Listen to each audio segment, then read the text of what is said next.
Working Cows Podcast, episode 393. This episode is brought to you by Ranch Right. This episode is also brought to you by the South Dakota Grassland Coalition.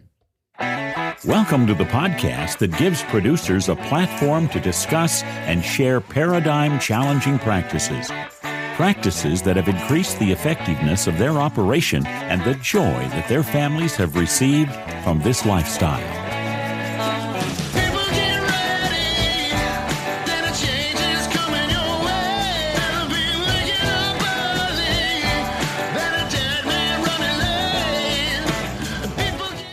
Howdy, everybody. It's Clay Connery, host of the Working Cows Podcast, recorded exclusively in the Understanding Ag Studios. And this episode is brought to you by Ranch Right. Shipping, preg checking, fall calving, the list goes on and on. Fall is always a busy time on the ranch, and yours is no different.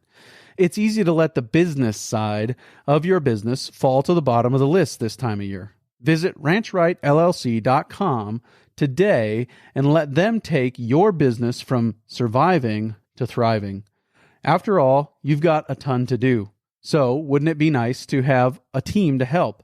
Visit ranchrightllc.com and let them make your business run a little bit smoother. Very excited to be joined once again today by John Kempf. It's been way too long since I've had John on the podcast. He's been doing great things with the Regenerative Agriculture Podcast, and we've both been just working away on our own podcast, but here we are back together again.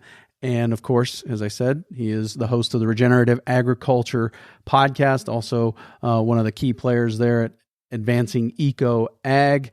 And they have a focus on raising a lot of different crops, a big variety of crops, and doing it in a way that is in accordance with regenerative principles.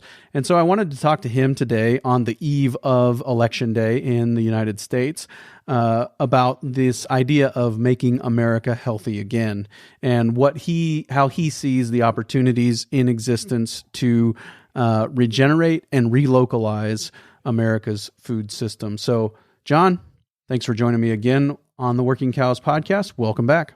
Clay, thank you so much for having me back. It's quite an honor. It's surprising to me how much time has gone by since I was here in our previous conversation. I need to have you over to my podcast for a conversation as well. Well, I look forward to that opportunity if it materializes. 6 years. 6 years is too long, but we've both been doing our own thing, and very, very much appreciate all the work that you've been doing over those number of years. And today, this is releasing the day, Lord willing, this is releasing the day before the 2024 presidential election. And throughout the process of the lead up to that election, there have been many conversations that you and I both have kind of probably had to close our mouths at, like, wow, I can't believe we're actually hearing people who with influence in presidential campaigns talk about the need for regenerative agriculture to fix the health crisis in America. So I want to talk to you today about making America healthy again, and kind of your thoughts on how we would go about regenerating, and I think probably relocalizing on some level our food system. Do you think that both of those things are important, or one of those things is more important than the other? Oh my goodness. You want to have this conversation in an hour? This is such a big conversation. My kind of stark realization, I did something 15 years ago that wasn't easy, but I do wish more people would have an appetite for, and that is we were mainstream, very heavy pesticide users, and there wasn't a lot of information available at the time. There is more information available now, although it's not nearly enough, but I started digging into and understanding, trying to understand the exact modes of action, the exact mechanisms for various pesticides, how they influence living organisms, both the target organisms that they were going after, and also the implications that those modes of action had for perhaps similar or related metabolic pathways in the human body. And you do that homework and you try to really understand it, and it will freak you out. It will really freak you out. And so we look at, and kind of in parallel with that, I was looking at all the data of pesticide performance in the environment. It's been a while since I looked at this closely, but if I remember correctly from there's this chart and this graph is out there. Folks can find it online, but roughly around early 1970s, the U.S., the trend was we were losing somewhere between 6 and 7% of our gross crop production domestically every year to insect pests. And there was a certain level of insecticide use. I forget exactly what the number was. But from early 1970s until late 1990s, pesticide use, or specifically insecticide use, increased by 7x in pounds of insecticides applied, pounds of active ingredient applied, and our collective crop loss to insects increased from 7% to 16%. So if you look at that from a very macro perspective, the argument for the effectiveness of insecticides isn't particularly strong. Now, on an individual grower level, then sure, there's a lot of comfort and reward there. But anyway, to come back to your question, we have this, anyone who's paying attention, anyone who looks at the statistics and the numbers is justifiably appalled at the erosion of health that we have in our society. We have, in 10 years, we went from 5% of young adults and children under the age of 18 having an autoimmune disease to 18% in 10 years. And that ending date of that research, I think, is 2 years ago. When we look at all of these degenerative illnesses, diabetes, heart disease, stroke, obesity, all degenerative, long-term degenerative illnesses, they're on this steep upward increase over the last 2 or 3 decades. And we have to ask ourselves the question, how did we get here? What are the contributing factors that are contributing to this dramatic increase? And this is not an agricultural problem alone. There are also problems of food processing and food additives, and there are also problems of other environmental exposures, perhaps Wi-Fi and electrosmog. There's a combination of contributing factors. It is not agriculture alone. However, agriculture is also not completely innocent. Agriculture and the food production, the toxins that we put in our food supply are at least a contributing factor, and many would suggest a significant contributing factor. I think it's hard to untangle and unravel exactly to what degree these various factors contribute, but I think many would agree that the two most significant contributors are ultra-processed food additives, and our methods of agricultural production and the quality or lack thereof of the products that we're producing. So yeah, I appreciate that. I think that's definitely true.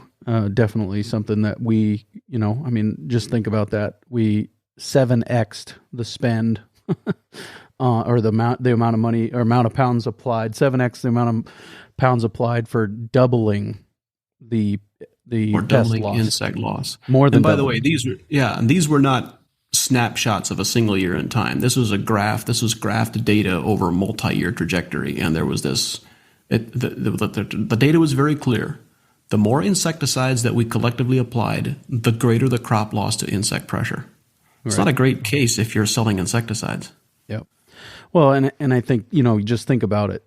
I keep on saying this, but we live with a very small view of our world, and we think that the way it is now is the way it always has been.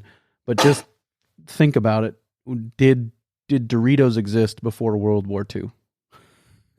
Did, insert any highly processed food into that? Did that exist before World War II? And well, it becomes pretty plain that things have changed drastically in our food system. We also tend to have a very short-sighted view of how the things we are doing currently, the environment that we're living in, the food that we're eating in, is affecting the current young generation and future generations over the course of their lifetime. You go back, I don't know, pick a date 20 years ago, maybe 30 years ago, depending on where you were in society, but somewhere in that approximate time period, the use of tobacco really fell into disfavor. And Yet there are people, and there are still holdouts in pockets of society to this day, where tobacco use is a status symbol. And they will say, well, my grandfather smoked until he was 95, and he was perfectly healthy and happy and vigorous. And the answer is yes, he did. But what was the formative environment? What was the formative environment that he grew up in and that his body was developing in during his boyhood and his teenage years? And, when we look at the embryo development process of how ovaries develop, when you're sitting beside a lady, you're sitting beside 5 generations of women. The 2 that came before her and the 2 that come after. Any daughter that she may have has the ovaries for the next generation already present in her body when she is born. In other words, the ovaries of the second generation are a reflection of the diet of the current generation. And there was this fascinating study. It was done on the long-term implications of glyphosate. I forget who published this. This is several years old at this point, but they fed trace amounts of glyphosate. In fact, I don't think they fed glyphosate directly. They just simply fed GMO corn that had measured amounts of glyphosate in it, along with the same variety, the identical variety of GM corn that had no measured traces of glyphosate. To the parent generation. They did not feed it to the subsequent generations. They just fed it to the parent generation. And they found that they continued the study for 5 generations, and they found they had the peak of the most degraded health outcomes, severely degraded outcomes in generations 3 and 4 and 5. Those had much more significant negative health outcomes than generation 1 and generation 2. And we need to think about that. What is the long-term implications? We don't have long-term insights. If you look at glyphosate from a simple perspective, from another perspective, glyphosate is getting all the heat for the last half a dozen years. Why is it getting more heat than some of the other compounds that are out there that are, many would argue, are arguably more toxic? And I think part of the answer to that is simply that it's been around longer and it's been more widely used, and we have more data around it. There's a very plausible argument to be made that there are many other compounds that we're actively using that are significantly more toxic, and we just haven't figured it out yet. 70% of all, this is a different field, a slightly different topic, but it still relates. When the USDA approves when the FDA approves a new medicinal compound, the new pharmaceutical, 70% of them are recalled inside of 10 years. Or have a warning label, either recalled or a warning label, or there is further refinements of the warnings in the development of that drug. 70% of them. What if we looked at pesticides as closely as we looked at drugs? We don't. What I think I hear you saying is that Grandpa could smoke until he was 95 because he didn't grow up, and his mom didn't grow up swimming in a sea of petrochemicals. Is that what you're trying to That's get at? in essence exactly correct. Yes. Yeah. There is something to be said about the biblical principle of the sins of the fathers being visited on the 3rd and 4th generation. Yeah. Yeah. We live in a covenantal world, right? We live in a world that's ruled by covenant, and yeah, for sure. Absolutely. So yeah, back to the original question. I think you are involved in work on both of these prongs, right? Relocalizing and regenerating the food system. Would that be fair? Yes. Are they different? I suppose they are in some ways, but I think you could probably do one without the other, right? Well, yeah. So I think when we think about regenerating food supply, there are multiple dimensions of this that need to happen. One is what I've emphasized so far is reducing the toxin load. That's one aspect.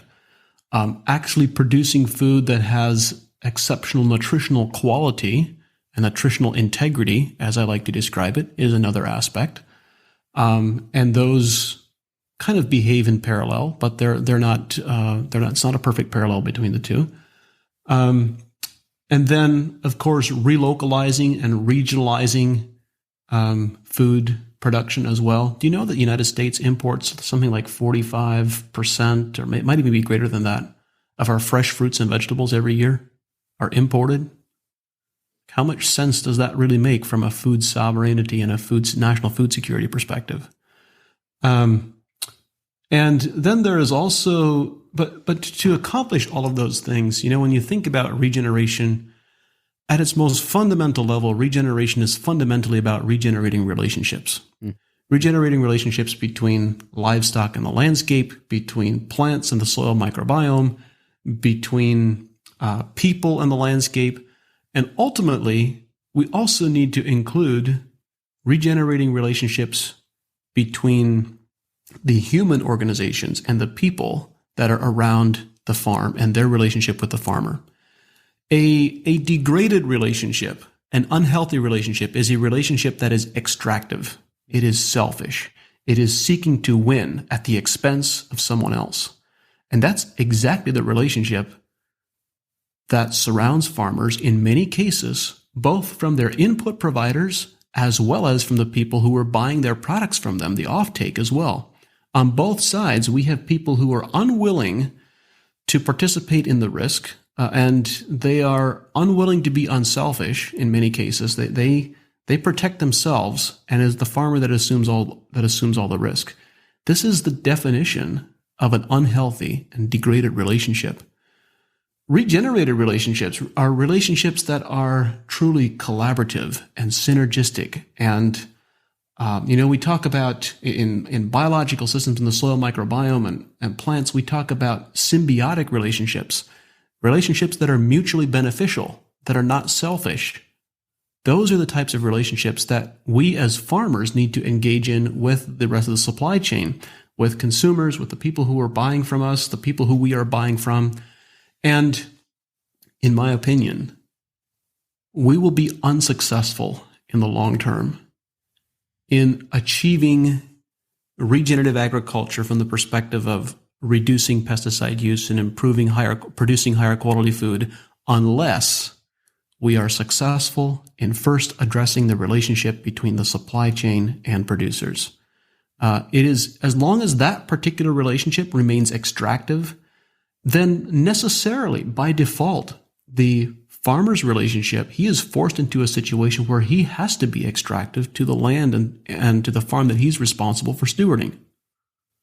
Can you give me an example of what a regenerated relationship between the farmer and the supply chain would look like? Oh, I have a beautiful example of this, and I need to have a conversation with a couple of my colleagues from the Netherlands and Belgium and refresh on this, because I experienced this story several years ago and I need to refresh it. But in this tiny country of the Netherlands, there is a grocery and fruit and vegetable distribution supply chain or grocery chain called Albert Heijn. And the food buying habits of the Europeans tend to be very different from what they are here in North America. You buy enough food for dinner and for the next day on your way home from work. So the food is very fresh. You don't store a lot of food in your house usually. And so the Albert Heijn chain, at the time when I was shared this story, represented, if I recall correctly, something like 60 or 70% of the total food distribution in the country. They were had a significant presence, and they were as ubiquitous as Starbucks are here. They're in every bus station, in every train station. They're all over the country. Albert Heijn had developed a very close relationship with a farmer cooperative distribution chain or co-op called Bakker. So Bakker is the logistics and distribution cooperative that is owned and operated collectively by the farmers. And then you have the farmers. Those three organizations, none of them had salespeople. None of them have buyers. They all have completely open financial transparency. They all see each other's books. They know exactly what everyone else is making and what their profit margins are. The farmers set the retail price point for the produce that is on Bakker's shelf. And the farmers determine what products are going to be sold on sale and what the sale price will be. So here's an example of this beautiful supply web in a very compressed geographic space. And you know the best part? They have a target of getting fresh fruits and vegetables from the field to the consumer's refrigerator in 24 hours, which is a target that at the time they achieved over 90% of the time. Isn't that incredible? Now, of course, they have a lot of geographical advantages and cultural advantages to making that happen, but that's still a remarkable logistical feat. But it's also a remarkable feat of human collaboration. Think about the level of trust that needs to be developed between organizations and between people to have that level of financial transparency and accountability. And this isn't a story that you read in a history book from the 1930s. This is current. No, I had conversations with the people who were actively doing it. Yeah. I mean, because we do hear stories like that from people who grew up in this country in the 1930s, and they'd take their cream and their eggs to town on Saturday night and get their cream and their egg check and buy their groceries, for the week. And that was kind of part of the supply chain and the way it worked as recently as the 1930s, 40s, 50s, even maybe. The industrialization, I think, really ramped up after the World War II, as I understand it. So that was when a lot of this started to shift. Let's take a quick break and hear a word from our sponsor today, the South Dakota Grassland Coalition. I want to take time to make you aware of a great upcoming event with the South Dakota Grassland Coalition. The 2024 annual meeting is being hosted at the Holiday Inn in downtown Rapid City, December 5th, 2024. I will be speaking there. Dr. Tom Knopfsinger will be speaking there. Natalie Kavorik will be speaking there. This is their first rollout of a full-day annual meeting conference, and so there's going to be breakout sessions and great speakers throughout the day, and so chance to get together and rub shoulders with some people. So December 5th, 2024, Holiday Inn, Rapid City. There will be links in the show notes page for today to sdgrass.org, where you can get more information and register, hopefully to see you there. What are some of the keys in your experience for making this happen from the farmer's perspective, from the producer's perspective? You said a lot of these are in this kind of extractive relationship with the supply chain, and so then they are kind of forced to be extractive of their land resource to meet the supply chain demands. What are some of the keys for farmers being able to make this transition? Boy, you ask a very good question that I actually think has an answer that is easy in principle and challenging in practice. And, kind of to preface my answer, I'll offer a bit of a sidebar, which is that we now have, you started our conversation by talking about the current political campaign for the presidential election that's coming up. And it's really fascinating to observe the political dynamics, because here we have the Trump campaign and the alliance with Bobby Kennedy talking about the need to make America healthy again. And one of the things they're talking about is agriculture and the challenges with pesticide use, the challenges with the types of food that we're producing, the seed oil production, and so forth. And yet, politically, many in the agricultural community have supported Trump historically. There's historically a strong political alliance between the agricultural community and the conservative end of the spectrum, and Trump specifically. And so I imagine there has to be a certain level of unease amongst the commodity groups, and even amongst farmers, to just think about, all right, what exactly are the implications of this? What does the future look like? And of course, the place we go to with our lizard brain is immediately thinking about, well, how is this going to impact me, and what do I need to be afraid of? So this is a particularly germane conversation to this moment. I think the answer to your question is we need to reduce our vulnerability to the commodity supply chain. In essence, we need to decommoditize ourselves. Now, what does that mean exactly? That can mean 100 different things.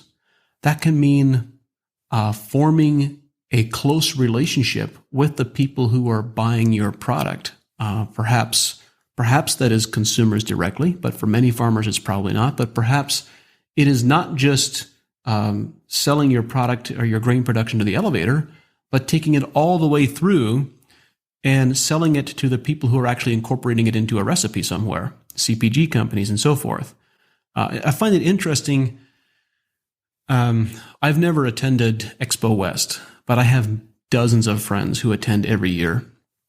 And there is this recurring refrain that there are dozens, actually, it's probably safe to say hundreds of emerging CPG companies, small to mid-scale, who are desperate for high-quality, locally, regionally sourced, regionally grown ingredients that they cannot find, and they don't know who to call. They do not know who to call. Some of the most successful farmers that I know of who are in grain production, who've been successful at decommoditizing themselves, went to Expo West to look for buyers and found all the buyers that they needed in a single year. Now, decommoditizing yourself can mean many different things. But one thing it does not mean is sitting back and waiting for the market to come to you and being frustrated when it doesn't. It requires effort. It requires energy. And I'm very clear that this is something that comes easily for me, but that doesn't come easily for many other people. And so to me, I always have this reaction that, well, this is easy. Just pick up the phone and start calling people. I'll give a personal example. A couple of years ago, there was a group of local farmers that wanted to sell, and they have succeeded in starting a local cooperative to sell direct to consumers. It is a meat and animal products plus vegetable fruit products as well, but it's really focused on animal products, weekly box delivery in the greater Northeast Ohio region. And they were sitting around this table talking about, well, how are we going to find customers and how are we going to get things started? And I have great respect for these individuals, and I applaud their innovation and their success. But I was intrigued by the conversation because, and finally I shared with them a personal story about a year or so prior. It was less than that, 6 months prior. I had started a honeybee business, and I had my first significant honey harvest of my own honey, which was comb honey, but then I'm producing exclusively comb honey. But then I also worked with a group of other local beekeepers to sell honey that was being produced without any chemicals being put into the hives. And I started on the phone. I started making phone calls, and in 2 days, I sold an entire year's worth of honey production from a group of about a dozen beekeepers. And to me, the idea of being puzzled about how are you going to find customers has always been a bit of a puzzle, because the answer to me is simple. You pick up the phone and you start calling people. So anyway, I'm getting off on a tangent here, but I think the fundamental answer is we have, going back to the Maha conversation and the unease, the discomfort that farmers have with how the political dialogue is evolving. We have discomfort because we perceive we are at the mercy of the marketplace. But that is a choice that we've accepted to some degree. Ultimately, we are responsible for our own destiny. And certainly federal policy, agricultural policy, and so forth has guided farmers. Like, I'm not faulting or blaming growers. We are in this situation together because the powers that be, and we've followed the course of the policies that were put in place, the incentives that were in place, and here's where we've ended up. And we also have to accept responsibility for following the easy pathway that was set out for us. Many other farmers chose not to take the easy path, and they are in a much better place. So stepping outside of the easy path and being willing to take the initiative and to take responsibility on our own is, on the one hand, it's very intimidating, but it's also incredibly rewarding because it gives us the opportunity to be in a very different space in the near future. Yeah, broad is the way that leads to destruction. Am I right? It's maybe a little too far of a stretch, but I don't know. Well, it's the way that leads to being a financial serf. Right. Yep. To being farmed. Just think about it. How many producers, how many farmers in the I-states sell food off their place directly to their neighbors? Well, if you grow anything other than corn and soybeans in Iowa, it's considered a specialty crop. And alfalfa is a specialty crop in the state of Iowa. Right, right. And even that's a forage crop, which would have to go through a ruminant before it would become useful, right? I mean, so, and then you think about the influence that the I states have on agriculture broadly of, we're all in this game of who's got the highest yield and who can grow the most, bushels per acre. And that becomes the metric of success rather than profit per acre. Rather than did I sell nutritious, nutrient-dense, healthy food to my neighbor? I mean, that's the definition of success in farming. If we want, I think it should be at least part of the metric. I think we would all do ourselves a significant disfavor if we assumed that the political campaign of the moment is bringing attention to this issue and that this too shall pass and we will return to the status quo in another year or 2 or 5 years from now. I think the status quo, as it has been up to several years ago, and still exists in this moment for many growers, is rapidly becoming obsolete. And in fact, you could suggest has already become obsolete and is just gradually being replaced. So if we truly want to develop a long-term viable farming operation for the future, one that can be successful into the future, we have to look at all of these pieces producing healthier, higher quality food that people actually want to eat. We have to decommoditize ourselves. To do anything else is to accept that our farm at some point is going to be purchased by investors or other growers, and that there is going to be increasing continued consolidation for a few commodity crops. What I see is this increasing divergence, these two parallel pathways, and the pathway of conservation agriculture, organic agriculture, started out as this tiny trickle, this tiny stream that was hardly merited attention even a couple of decades ago, and even today, it's less than 10% of production. But regenerative agriculture is having its moment in the sun. It hopes to correct some of the challenges that organic agriculture encountered. We will see how that shakes out in the next 5 to 7 to 10 years. But I think this is a genie that you cannot put back into the can. With what happened during COVID, and the increasing realization that we have this epidemic of degenerative illnesses and the implications for agriculture's role in that, this is not going away. It might encounter stiff headwinds from all types of directions, but the issues are not going away, and people are not going to remain silent until they are resolved. So you at Advancing Eco-Ag have a broad, I think, experience with a lot of different acres across the country. I don't know if it's concentrated more in the Northeast or not, but I mean that you have many people out on many different kinds of acres. And so I'd like to get some examples of people who have decommoditized themselves. What have been some of the crops that they've been able to switch to? If you have examples from the West, I'm all ears on that, and would love to hear some of those examples as well. But what are some of the crops that you find, these high value crops that can generate current year returns, some of those examples? Oh my goodness. There are, so at the moment, we are working on close to 5 million acres, and that represents close to 100 different crops, quite a bit of crop diversity in that mix, fruits, nuts, vegetables of all types.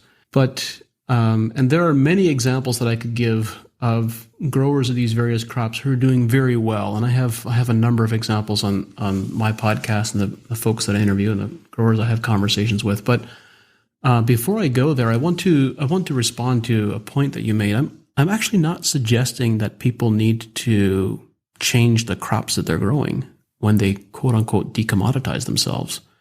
They don't need to change the crops they're growing. They need to change the type of people who they are selling to and the quality of the crop that they're producing. So I'm going to go all the way to the most extreme end of the spectrum that I can think of, just to give you a very extreme example. There's a farmer in north central Illinois who is growing a variety of very unusual and uncommon crops for sale into the Chicago market to high-end restaurants and others. And he is growing an old variety of Native American corn variety. There's an 8-row corn that has a particularly unique flavor profile. And the way that it's harvested is intended to be harvested and roasted and then ground into cornmeal. It's roasted on the ear and then ground into cornmeal after it's been roasted.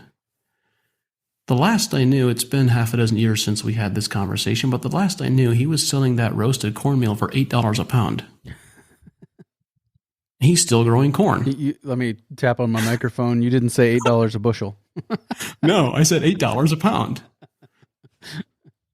Now, that's an extreme example. That doesn't fit a lot of people. Not a lot of people have access to that market. There's not a large volume for that market. But what if instead of growing corn, you sold cornmeal? What instead of growing... There's the list... I spend my life constantly coming up with new ideas and helping farmers of all types do these things. And so to me, the opportunity seems almost limitless. It's almost endless. There is so much opportunity. There's so many different things that you can do with the crop that you're already growing. It's, for example, if you're growing corn, you have the setup, you have the equipment, the machinery, you have the capital investment to continue growing corn. How can you decommoditize yourself growing corn? Well, as it happens, look at what Charlie Brown is doing in Wisconsin with Brown Seed Genetics. He's producing very high oil content corn with a specific carotenoid profile, high beta carotene corn that is in very high demand as poultry feed. And he's actually propagating the genetics. His corn seed genetics are being exported all over the world. The majority of them are being grown in the Middle East because he has this extremely high quality, nutritional quality corn for livestock feed. And they recognize that while they are growing slightly fewer bushels per acre, they are increasing the animal performance per acre, and they're exporting his corn genetics all over the world. Well, what if you as a corn producer entered into a relationship with someone who's actually growing and directly feeding your corn to hogs or livestock, and you said, hey, I want to be paid based on animal performance instead of based on bins and bushels? Bingo. You've decommoditized yourself, and you've entered into a regenerative relationship instead of a degrading relationship. You've entered into a relationship that necessarily needs to be win-win. You both need to win. And it's those types of scenarios. You can decommoditize yourself while you're growing corn and soybeans and quote-unquote commodity crops simply by entering into different relationships who are willing to pay for performance, not just for bushels. Are there certain opportunities presented by the infrastructure that exists already in American agriculture? Because I think that's a big challenge for us in decommoditizing ourselves is, well, the infrastructure is set up to ship it to the coast and send it somewhere else, and so I'm wondering if there are opportunities presented by that where we can still use some of that existing infrastructure and send it in a different direction. The opportunity is similar to the guy who went to Africa 70 years ago to sell shoes. I'm sure you've heard the story. The first salesperson came back and said, there's no market in Africa. No one wears shoes. And the second salesperson came back and said, sent back huge orders for shoes and said, there's a huge market here. Nobody wears shoes. And we're in kind of the same situation around infrastructure.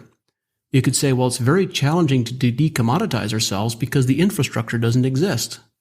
And the other perspective is to say there are endless opportunities to decommoditize ourselves because we can build the exact infrastructure we need. Mm.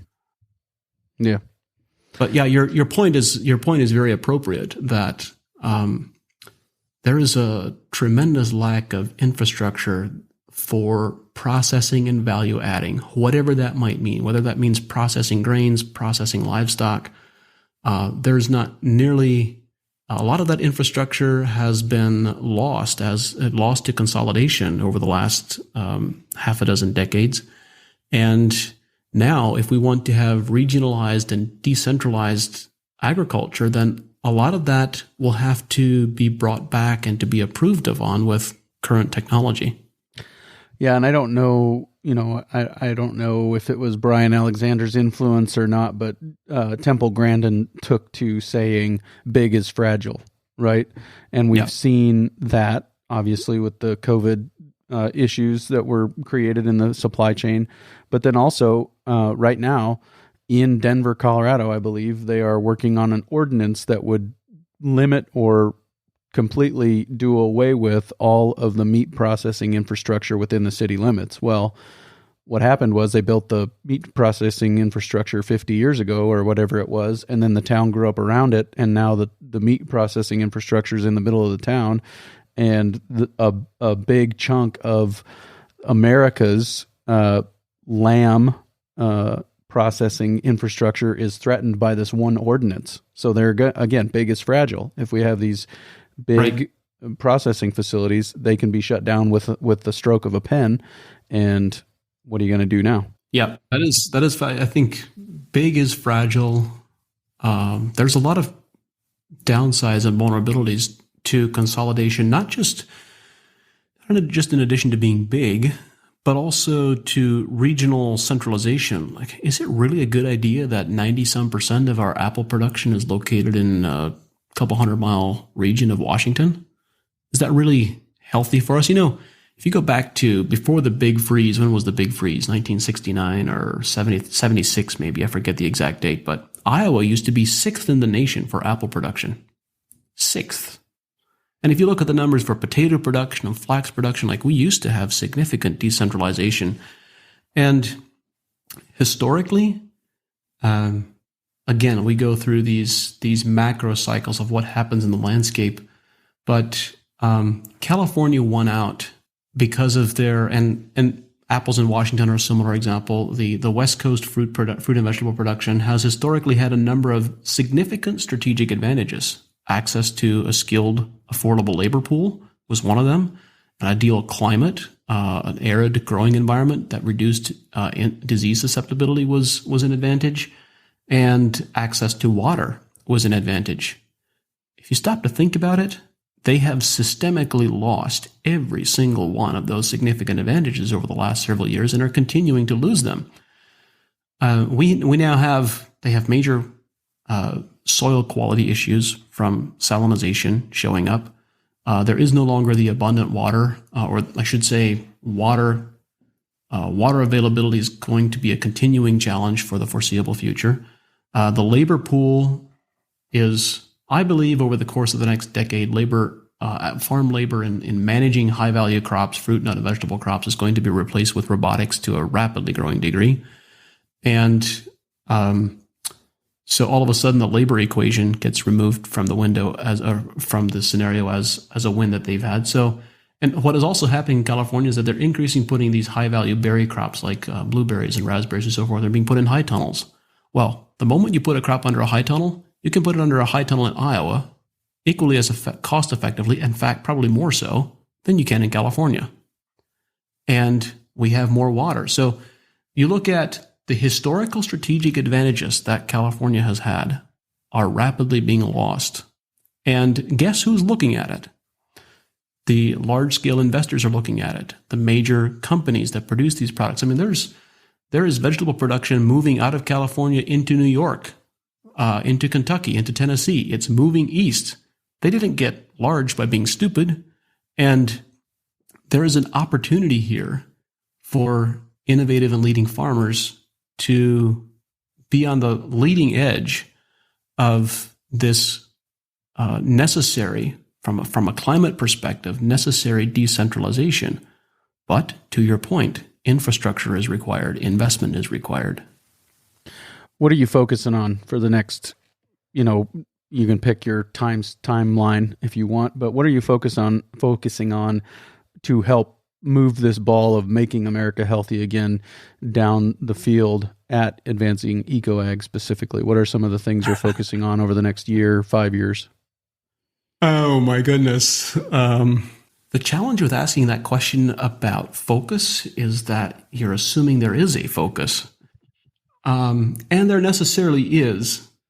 There is a great deal of strength in limiting and confining the projects that you're focused on. But I have the I have the luxury, I have the benefit of being surrounded by an amazing team of people, and I'm working on different projects with many of them, and they are then being able to bring the focus to bear on a specific project. So various things that are happening. We're rapidly developing our integrity grown verification that has taken off was originally developed for cotton, and the demand for that verification has been much higher than I expected. So we are rapidly expanding that to other crops.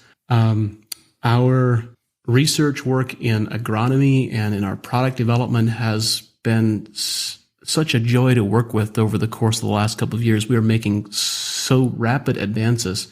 When we started working on cotton 5 years ago, prior to that moment, prior to us working with our first cotton grower, I knew nothing about cotton, no experience with it. And yet in that first year, right out of the gate, we were able to get about a 60% yield increase with adapting what we knew about plant physiology to that crop. What has been fascinating is that all of the significant results we've been able to get historically, we are now at the stage where we are already experiencing the next generation of results in our research projects, and we're a year or two away from a lot of releases into the marketplace. And here's I'll just give you one example of an idea that has been percolating for a while. This summer I was privileged to be invited to speak at Joel Salatin's place for the Stockman Grass Farmer event that they had.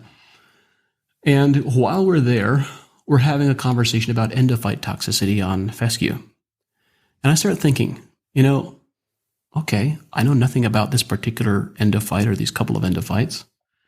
I don't have a ton of experience on fescue, but I do understand how endophytes express themselves in plants generally, because this is a common phenomenon that we work with in other crops.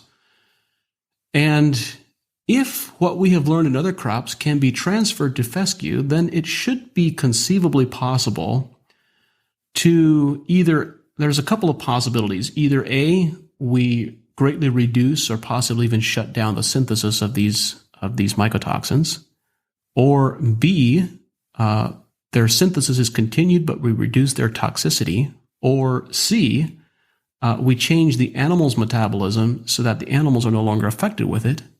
And all of these ABC possibilities that I've proposed would be a reflection of a change in the fescue plant's nutritional status. And so this is an idea, of course. I have no idea whether it has merit or might work or not. I start doing some digging and some research, and within 10 minutes, I discover that I'm not the first person to have had this idea, and that there were several papers published back one of them was in the 70s and one of them was in the 50s, describing specific nutritional supplementation to livestock to remediate endophyte toxicity. And oh, by the way, they had an extremely high rate of success.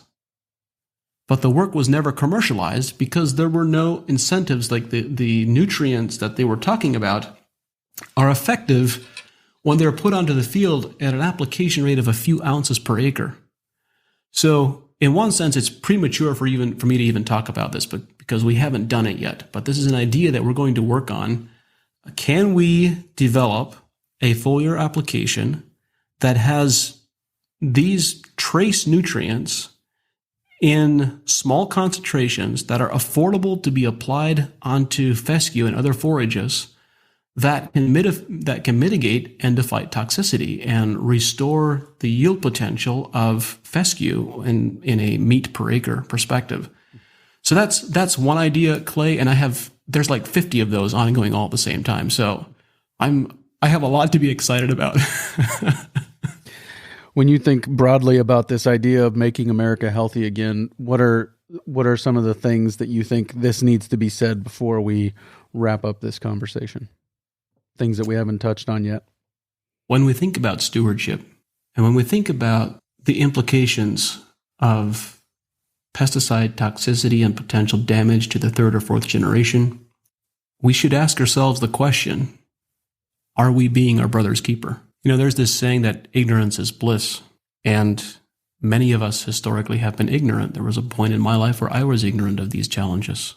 But once you are no longer ignorant and you become knowledgeable, then knowledge is responsibility. And it is irresponsible of us to do nothing. Once we know, we should not be able to, in good conscience, continue doing what we have done in the past. Or we cannot consider ourselves our brother's keeper, in my opinion.